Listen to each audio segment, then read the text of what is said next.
Hello everyone. आज का हमारा टॉपिक है टाइप्स ऑफ प्लान के बारे में पढ़ेंगे कि प्लान कितने तरह का होता है। उससे पहले हमें पढ़ लेना चाहिए प्लान होता क्या है। Plan is a document that outlines how goals are going to be achieved, कि हमने काम जो करना है वो अचीव कैसे करना है, अपना ऑब्जेक्टिव जो हमने सेट किया हुआ है क्या जो हम प्लान में ही करते हैं उसको हमने अचीव कैसे करना है। Plan means what is to be done, how it is to be done and when it is to be done and by whom it is to be done. जो हमने प्लानिंग में पढ़ा था वो एक प्लानिंग का एक पार्ट होता है प्लान, जिस पे हम काम करते हैं। प्लान एक तरह से मतलब खाली इतना ही होता है कि हम बस मेंटली सोचते हैं। प्लानिंग में वो काम एग्जीक्यूशन भी होता है, लेकिन प्लान में खाली काम सिर्फ होता है सोचने का। तो प्लान अब दो तरह के होते हैं, एक होता है single use plan and standing plan. तो सिंगल यूज प्लान में क्या होता है, जो एक बारी यूज करने के लिए प्लान बनता है। For example limited time period के लिए प्लान बनता है। फॉर एग्जाम्पल कि बारिश आ जाती है तो प्लान अलग होगा, धूप होती है तो प्लान अलग होगा। तो इसका मतलब होता है कि वन टाइम यूज प्लान, सिर्फ एक टाइम को यूज करने के लिए ही प्लान बनता है। जैसे कि वो ऑब्जेक्टिव अचीव हो जाता है वो प्लान खत्म हो जाता है। Means once objective is achieved then plan will not be reoccur reuse, may last one day और वीक्स और मंथ्स। हो सकता है कि एक जो प्लान बनाया है आपका एक दिन महीना तक चल सकता है, लेकिन लाइफ टाइम नहीं चल सकता है, क्योंकि इसकी खासियत यही होती है कि it is made for specific objective. Specific objective को अचीव करने के लिए ही प्लान बनाया जाता है। जैसे ही वो अचीव होता है प्लान खत्म हो जाता है। It is discarded when situation is over, situation के खत्म होते ही वो प्लान खत्म हो जाता है। जैसे फिलहाल एक जो लॉकडाउन अभी चल रहा है, लॉकडाउन एक प्लान है कोरोना वायरस से बचने के लिए। जैसे ही कोरोना वायरस खत्म हो जाएगा आपका लॉकडाउन का प्लान भी खत्म हो जाएगा। तो लॉकडाउन जो है एक तरह से सिंगल यूज प्लान है। लास्ट पॉइंट है इसका न्यू प्लान फॉर न्यू और डिफरेंट सिचुएशन। हर सिचुएशन के लिए अलग प्लान बनाया जाता है। ऐसा नहीं कर सकते हैं कि आप बारिश में भी सेम कपड़े पहनते हो, सर्दियों में भी सेम कपड़े पहनते हो, गर्मियों में भी सेम कपड़े पहनते हो। तो हर सिचुएशन के लिए अलग प्लान बनता है, उसे हम बोलते हैं सिंगल यूज प्लान। मतलब कि सिंगल यूज के लिए प्लान बनाया जाता है, उसे हम बोलते हैं सिंगल यूज प्लान। इसके दो एग्जाम्पल्स हैं जो हम आगे पढ़ेंगे अभी, प्रोग्राम्स एंड बजट्स, जिसके बारे में हम कल डिटेल में पढ़ेंगे। फिर नेक्स्ट होता है स्टैंडिंग प्लान। स्टैंडिंग प्लान का मतलब जो होता है कि लंबे टाइम के लिए, अनलिमिटेड टाइम पीरियड के लिए, इंडेफिनिट पीरियड के लिए प्लान बनाना। मतलब कि इसका जो प्लान बनता है एक बार प्लान बनता है, लेकिन उसका यूज जो होता है मल्टीपल टाइम्स होता है, रिपीटेडली उसका यूज होता रहता है। इसका ये होता है कि स्टेबल इन नेचर होता है, कि फ्लेक्सिबल नहीं होता, कि बार बार बदलते नहीं हैं हम इसको। जैसे इसमें रूल्स आते हैं, रेगुलेशंस आती हैं, ऑब्जेक्टिव्स भी ऑब्जेक्टिव्स नहीं मेथड्स आ सकते हैं कि बहुत बार इसको फॉलो किया जा सकता है, चेंज नहीं करते हम इसको। इसका फोकस रहता है सिचुएशंस विच अक्कर रिपीटेडली, मतलब कि जो सिचुएशंस बदलती रहती हैं उसके ऊपर इनका फोकस रहता है कि over the long course of period of time these are stable in nature, these act as guidelines for smooth functioning of organisation. इसके एग्जाम्पल्स हैं पॉलिसी है, रूल्स रेगुलेशंस हैं, मेथड्स हैं, प्रोसीजर है। क्योंकि किसी काम को करने का जो मेथड होता है नॉर्मली सेम ही होता है, हम रोज अलग अलग मेथड को यूज़ नहीं करते हैं। जो हमारी पॉलिसी है वो भी सेम रहती है, रूल्स रेगुलेशंस हमारे सेम रहते हैं, प्रोसीजर भी हमारे सेम रहते हैं, रोज रोज हम बदलते नहीं हैं।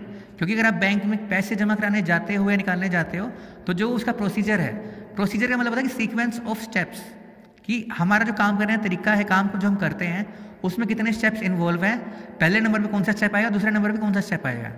इन चारों के बारे में हम डिटेल में आगे पढ़ेंगे कि ये क्या होते हैं। तो सिंगल यूज प्लान होते हैं कि हम प्लान एक बार बनाते हैं और एक बार ही यूज़ करते हैं।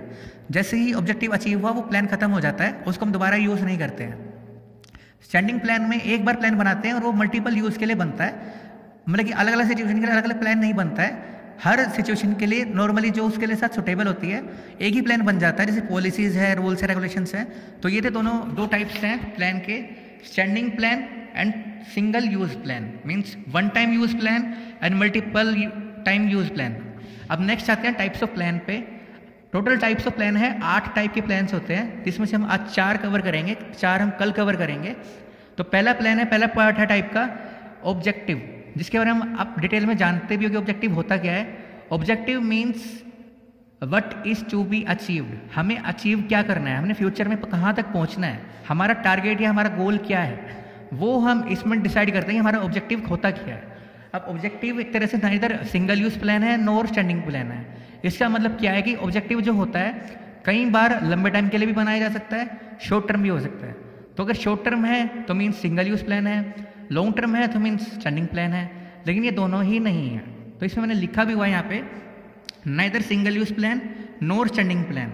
अब इसमें क्या होता है कि ऑब्जेक्टिव में क्या होता है, ऑब्जेक्टिव हमेशा स्मार्ट होना चाहिए। अब स्मार्ट की फुल फॉर्म होती है जो इस बिजनेस की लैंग्वेज में होती है एस से स्पेसिफिक। हमारा ऑब्जेक्टिव स्पेसिफिक होना चाहिए, ये नहीं होना चाहिए हमें प्रॉफिट अर्न करना है। हमारा ऑब्जेक्टिव होना चाहिए हमने इतना परसेंटेज प्रॉफिट अर्न करना है, स्पेसिफिक होना चाहिए, जनरल लैंग्वेज में नहीं होना चाहिए। हमारा जो ऑब्जेक्टिव है मेजरेबल होना चाहिए कि हम उसे काउंट कर सकें कि हमारा जो प्रॉफिट हुआ है कितना हुआ है, किस क्वांटिटी में हुआ है, हम उसे मेजर कर सकें। फिर नेक्स्ट है अचीवेबल होना चाहिए। ऐसा ना हो कि हम 2 घंटे में बोले कि हम यहाँ से अमेरिका पहुँच जाएंगे जो बहुत दूर है यहाँ से, तो वो ऑब्जेक्टिव जो है अनअचीवेबल है। ऐसी विद इन लिमिट्स होना चाहिए जो हम अचीव भी कर सकें। फिर नेक्स्ट पॉइंट है रिलेवेंट। रिलेवेंट का मतलब क्लियर भी होना चाहिए कि ऐसा ना हो कि भाई कि कुछ ज़रूरी चीज़ नहीं है तो भी हम अपना उसे ऑब्जेक्टिव बना लें, तो वो बेकार की चीज़ नहीं होनी चाहिए, रिलेवेंट होना चाहिए। लास्ट है टी का मतलब होता है टाइम बाउंड, मतलब कि इतने टाइम में हमें ये ऑब्जेक्टिव अचीव कर लेना, तभी हमें ऑब्जेक्टिव सेट कर लेना चाहिए। ऐसा नहीं कि हमें टारगेट अचीव करना है लेकिन हमारे पास कोई टाइम पीरियड नहीं है तो वो ऑब्जेक्टिव नहीं कहलाएगा। फॉर एग्जाम्पल मान लो कि हमें 300 मीटर भागना है, लेकिन अगर कोई सिंगल रैंक के भी जा रहा है 300 मीटर तक पहुंच जाता है तो उसका ऑब्जेक्टिव अचीव नहीं होता है। 300 मीटर से कितनी देर में पहुंचना है वो स्पेसिफाई होना बहुत ज़रूरी होता है। तो स्पेसिफिकली मतलब कि कितना उसे क्या ऑब्जेक्टिव एग्जैक्टली फिगर्स में अचीव करना है, मेजरेबल होना चाहिए, अचीवेबल होना चाहिए, रिलेवेंट होना चाहिए, टाइम बाउंड होना चाहिए। तो ये याद रखना smart means specific, measurable, achievable, relevant and time bound. अब ऑब्जेक्टिव से फीचर्स होते हैं कि ये सेट करता है टॉप लेवल मैनेजमेंट, मतलब सीईओज, डायरेक्टर्स, प्रेसिडेंट्स की तरह से गाइडलाइन की तरह काम करता है सभी पूरे बिजनेस की प्लानिंग के लिए, क्योंकि पूरी बिजनेस की प्लानिंग जो होती है ऑब्जेक्टिव को अचीव करने के लिए ही होती है। तो इसका सेट होना बहुत ज़रूरी होता है। इसके साथ ही बाकी सारे ऑब्जेक्टिव्स भी, बाकी सारे रूल्स रेगुलेशंस भी बनाए जा सकते हैं। मतलब किसी बिजनेस का ऑब्जेक्टिव है कि हमने सेल्स बढ़ानी है तो उसके अकॉर्डिंग ही बाकी सारी ऑर्गेनाइजेशन काम करेगी, इसके अलग से डायरेक्शन में काम नहीं हो सकता है। तो पहला टाइप ऑफ प्लान है ऑब्जेक्टिव, जिसका मतलब है कि what is to be achieved. अब हम आगे आते हैं, नेक्स्ट टाइप ऑफ प्लान है स्ट्रेटेजी। ये भी सिंगल यूज प्लान नहीं है, ना इधर single use plan nor standing plan. अब ये भी टास्क होता है टॉप लेवल मैनेजमेंट का, जिसका काम होता है कि स्कैन करना बिजनेस इन्वायरमेंट को, समझदारी से समझना और फिर स्ट्रेटेजी बनाना। अब मान लो कि बिजनेस स्ट्रेटेजी होती क्या क्या, स्ट्रेटेजी हम किसको बोलते हैं, जब हमारे कंपटीशन में कुछ हो रहा होता है हम उसको काउंटर करने के लिए अपनी कुछ एक ऐसी चीज़ लॉन्च कर देते हैं, मतलब कि अपना नया प्रोडक्ट लॉन्च कर दिया, प्राइसिंग कम कर दिया, चेंज कर दी, ये हो सकता है हमारे अपने प्रोडक्ट में कुछ मॉडिफिकेशन कर दी जिससे कि हमारा जो प्रोडक्ट है कंपटीशन में चलता रहे। स्ट्रेटेजी नॉर्मली कब करते हैं, जब कंपटीशन ज़्यादा होता है या बिजनेस इन्वायरमेंट में कुछ चेंजेस आ रहे होते हैं। ये क्या करते हैं, पर्टिकुलरली कोई सिचुएशंस आती हैं उनको काउंटर अटैक करने के लिए हमें ये सॉल्यूशन मिलता है कि स्ट्रेटेजी बनाना। तो strategy means planning for countering on going situations in the present, मतलब कि जो प्रेजेंट में जो सिचुएशन चल रही है उसको काउंटर करने के लिए हम स्ट्रेटेजी बनाते हैं। स्ट्रेटेजी नॉर्मली तब बनाई जाती है जब हमारे कंपटीशन में कोई कंपनी है तो वो कुछ अपने प्रोडक्ट में कुछ लॉन्च कर देती है, कुछ नया कुछ कर देती है, तो उसके साथ हमें भी करना पड़ता है। इसका एक बहुत अच्छा एग्जाम्पल है, जैसे जियो ने 4G लॉन्च किया जब किया था तो उसके कुछ टाइम 6 या 7 महीने के बाद में उनका जो इंटरनेट चार्जेस थे वो 3 महीने के चार्जेस से 400 या 500 रुपये हर महीने 1 GB को इंटरनेट मिलता था। उसी के अकॉर्डिंग बाकी सभी कंपनीज को भी सेम करना पड़ा था, तो वो उनकी स्ट्रेटेजी थी। स्ट्रेटेजी मीन्स जो कॉमन डिसीजंस होते हैं स्ट्रेटेजी में वो क्या होते हैं, whether to launch new product और not, after introduction, finding customers for your product, making changes in existing products. मतलब कि हमने कोई नया प्रोडक्ट लॉन्च करते हैं तो हमारी स्ट्रेटेजी है, क्योंकि उससे क्या होता है कि हमारी जो मार्केट होती है उससे काफ़ी सारे कस्टमर्स हम कैप्चर कर लेते हैं, क्योंकि हमारे नए प्रोडक्ट्स की वजह से वो हमारी तरफ अट्रैक्ट हो जाते हैं। आफ्टर इंट्रोडक्शन उस प्रोडक्ट के लिए हमें कस्टमर ढूंढने पड़ते हैं। अब इसके एग्जांपल हैं चॉइस ऑफ एडवर्टाइजिंग मीडिया। अब जैसे कुछ लोग फेसबुक पे भी एडवर्टाइजिंग करते हैं, कुछ लोग यूट्यूब पे भी एडवर्टाइजिंग करते हैं, कुछ लोग पोस्टर्स छापते हैं, कुछ लोग SMS भेजते हैं, ईमेल मार्केटिंग भी यूज़ करते हैं। तो उनको चॉइस रखनी पड़ती है कि वो एडवर्टाइजिंग कैसे करना चाहते हैं। Sales promotion techniques, sales promotion में क्या होता है कि कुछ ऑफर्स दे देना, जैसे कि पर्सनल सेल्समैनशिप होती है या कुछ वो चीज़ अलग होती है। वैसे तो सेल्स प्रमोशन में क्या होता है कि ऑफर्स दे देना उनको, जिससे कि उनकी सेल्स बढ़ाई जा सके।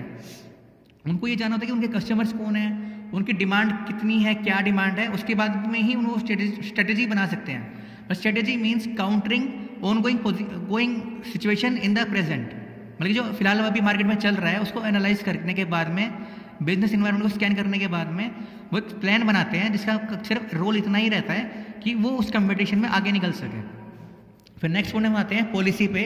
2 ही पॉइंट आज हम और करेंगे, पॉलिसी एंड प्रोसीजर। पॉलिसी एक तरह से स्टैंडिंग प्लान होता है। स्टैंडिंग प्लान में जैसे मैंने आपको बताया ही है कि बहुत लंबे टाइम तक चलता है, स्टेबल होता है। प्लान एक बार बनता है लेकिन लंबे टाइम तक उसे फॉलो किया जाता है। Organisations general response to particular problem, जब ऑर्गेनाइजेशन को कोई प्रॉब्लम होती है तो उसके लिए इनका जनरल रिस्पॉन्स होता है, उसे हम बोलते हैं पॉलिसी। फॉर एग्जाम्पल जैसे कि नो क्रेडिट सेल पॉलिसी है कि सामान उधार नहीं बेचा जाएगा, या मेक और बाय पॉलिसी, इसके बारे में मैं आपको बाद में बताता हूँ। लेकिन उधार सामान ना बेचना है, क्योंकि बिजनेस में क्या होता है, जो एम्प्लॉयज़ होते हैं उनको कस्टमर के साथ में डील करना पड़ता है।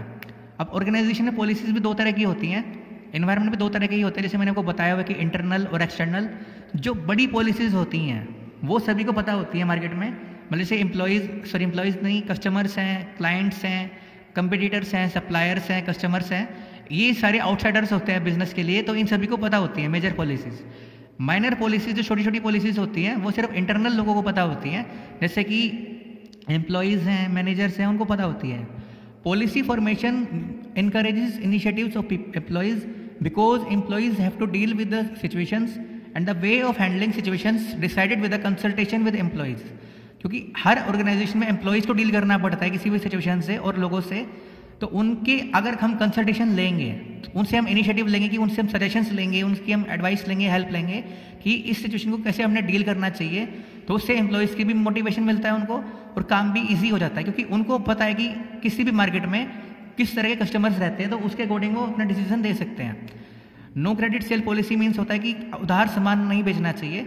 और मेक और बाय में क्या होता है कि हमें सामान खुद, रॉ मटेरियल जो होता है, जो स्पेयर पार्ट्स होते हैं गाड़ी के, मोबाइल्स के, वो हमें खुद बनाने चाहिए या किसी और कंपनी से खरीद लेने चाहिए। अब दोनों में खर्चा किसमें कम आता है वो हमें डिसीजन लेना चाहिए। वो हमें पॉलिसी होती है कि मेक और बाय पॉलिसी मीन्स हमें सामान खुद बनाना है या किसी और से खरीद के फिर हमें उसे यूज़ करना है। तो पॉलिसी का मतलब होता है किसी पर्टिकुलर सिचुएशन के लिए ऑर्गेनाइजेशन का जनरल रिस्पॉन्स, कि अगर ऐसा होता है तो सभी ऐसा ही करेंगे।